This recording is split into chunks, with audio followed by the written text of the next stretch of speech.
I'm really thrilled to about our next session with the California Life Sciences Association as they're discussing their approach to health equity, specifically how they're collaborating with the African American Community Services Agency and partnering with organizations that are trustworthy, that are grassroots and community-based organizations that are trustworthy. With that, I will hand it over to Mike and Illy.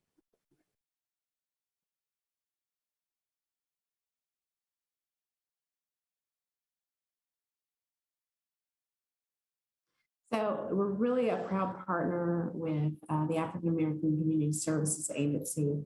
We are really doing tremendous things and we're working to make a difference. I kind of want to go back a little bit and say that, our goal in this initiative is to make sure that we're partnering with organizations that are boots on the ground, that are either led by people of color or they are organizations that are serving people of color already because they have the trust of the community. Our belief is you've got three ways into communities of color. It's through the beautician or the barber, the community broker, or the bishop.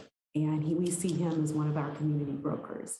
And he has, as I said before, the trust of the community. So what we're doing is we want to provide a holistic approach to getting people to value and understand and be educated about the vaccine. And I think in so many approaches, we have gone out and we tell people what they need. With his program, with this partnership, we are finding out from the community what they need, and we're stepping in to serve.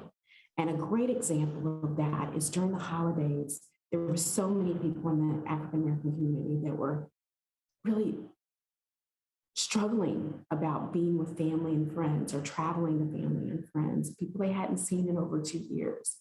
And what we partnered with them on was distributing 1,000 kits that were rapid tests, and they were FDA approved.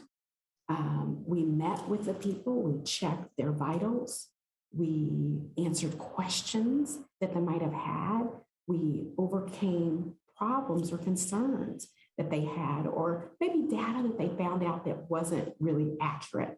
We were able to talk with them, provide them the testing, and kind of put them at ease in a way that others might not have been able to do. So we're very, very proud about that. The other thing is during that time, we found out about other concerns that we were unaware of before. And with this partner, we're able to kind of be a chameleon and change things as need be. And what we found is that people in the African American community are struggling to pay for or get access to these rapid tests, the ones that are best and most and approved by the FDA. So our goal now is to make sure that we can get these rapid tests to people of color in a way that they can afford it, or provide ways for nonprofit organizations like this one to have access to them so that they can distribute as needed. And again, that helped to decrease the spread of COVID and all its strands. African American Community Services Agency, along with CLS, created a program in our pillar to make sure that we're serving people in a holistic manner. That means that we're providing transportation, if need be, physically going and taking people, or providing vouchers so that people can take Lyft or whatever, or another form of transportation. We're trying to remove all barriers and keep people educated and excited about taking the vaccine. And I think in order for us to continue this, we have to do it together and utilize people that are already entrenched within the community. we're excited about the program of building diverse boards, really because we wanted to make meaningful impact. We believe that diverse talent is a competitive advantage, and it's something that every company out there should be striving for, including California Life Sciences. We want to increase the number of BIPOC leaders on boards across California, and we wanted to try to help match companies and BIPOC leaders to those open board seats to make sure that they had that ability to sit on those boards and to bring that competitive advantage and their voice to these companies. In addition, we really wanted to support California's legislation, which is SB 826 and AB 979, which is working to increase the number of women and underrepresented population on boards. And I got to say, we are really excited about some of the outcomes that we've had from the program so far, and we're really, probably 9 months or so into the meat of it. So far, we've identified 13 board seats within our member companies across California, and these companies want to identify terrific BIPOC leaders. We've identified 30 BIPOC leaders as possible candidates, and that number will continue to grow. We continue to get more folks being sent in to us and or people volunteering themselves, which is terrific. We've hired a recruiting firm to actually help us match those open board seats where they're looking for BIPOC leaders with those candidates that we found, and we're actively working to get those folks on those boards as soon as possible.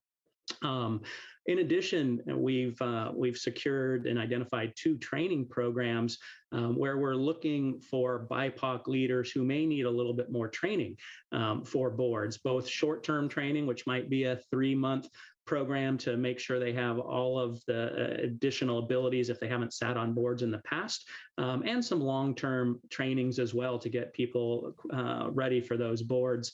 And we plan to launch that at the beginning here of this year. And then in addition to that, we've identified some companies who actually want to do some training, and we're going to be facilitating some training around diversity and inclusion and making sure that those boards really understand why it's important and what does that mean and why having more than one voice on those boards is important, to have that camaraderie on the board and to bring that competitive advantage. And I think a big thing for us is that we're not just asking our members and our industry to do it, but we as an organization are doing it ourselves. And I'm proud to say that we've added 5 amazing BIPOC industry leaders to our board in the last 12 months. And we have a few more I know that we want to add here as we go forward through this process. So some exciting progress in this program, and can't wait to see when we get those 13 board seats filled where we go from there.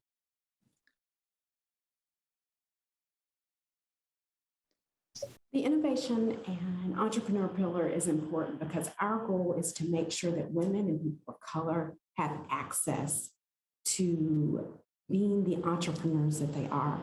As you know, less than 2% of the people that that get support from the venture capital community are women and people of color. Our goal is to change that. And we are going to do that by making sure that we provide mentorship, education, and opportunity within the venture community. Also, our goal is to make sure that the gatekeepers are educated so they can have better information about how to usher these new voices into the table. The playbook, we're partnering with an organization called PRISM. We're very excited because they are bringing to the table diverse people and talking to diverse innovators and entrepreneurs, whether they're very successful or ones that might have run into some trouble and been unable to fulfill their dreams.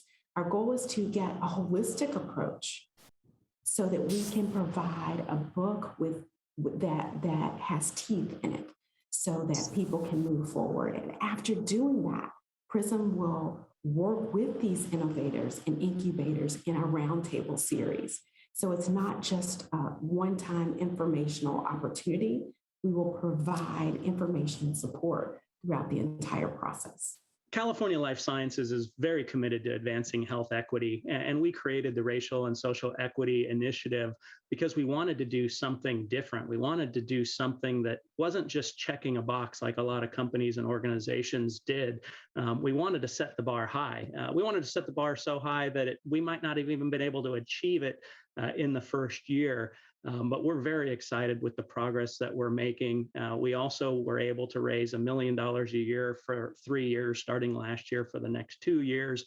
So we're very excited about the money that we were raised. We're very excited to bring Illy on as our executive director to lead this very important program to ensure that health equity is there for all people of color, and to make sure that voices are heard, and to make sure that we get BIPOC terrific executives on boards where they can make a difference in the life sciences community.